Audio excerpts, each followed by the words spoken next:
এশিয়ার নগর রাষ্ট্র সিঙ্গাপুরের পার্লামেন্ট নির্বাচনে টানা 14 বারের মতো জয় পেয়েছে ক্ষমতাসীন দল পিপলস অ্যাকশন পার্টি। এর মধ্য দিয়ে দেশটিতে টানা 6 দশক ধরে চলা পিএপির শাসন আরও দীর্ঘতর হতে যাচ্ছে। 1965 সালে স্বাধীনতা পাওয়ার আগে থেকে দেশটির ক্ষমতায় রয়েছে দলটি। খবর CNN-এর।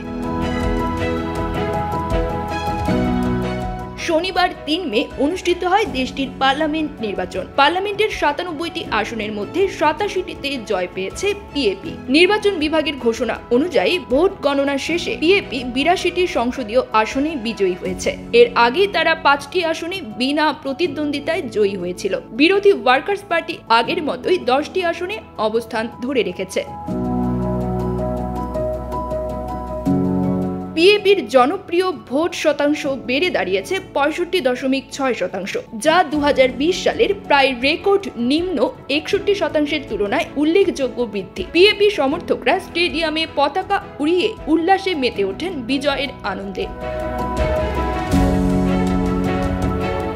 বিরোধী দলগুলো বলছে সংসদে তাদের শক্তিশালী উপস্থিতি রাজনৈতিক ভারসাম্য ও জবাবদিহিতা নিশ্চিত করবে। তবে তারা বারবারই পিছিয়ে পড়ছে সম্পদের ঘাটতি, একতা না থাকা এবং বিচ্ছিন্ন জনসমর্থনের কারণে। অনেক সমালোচক গেরি ম্যান্ডারিং বা নির্বাচনী এলাকার ইচ্ছেমতো পুনর্বিন্যাসকেও পিএপির সুবিধা হিসেবে দেখছেন। নির্বাচনের বেসরকারি ফলাফল প্রকাশ হতেই সিঙ্গাপুরের জনগণ ও দেশটির প্রধানমন্ত্রী লরেন্স ওংকে শুভেচ্ছা জানিয়েছেন মার্কিন পররাষ্ট্রমন্ত্রী মার্কো রুবিও।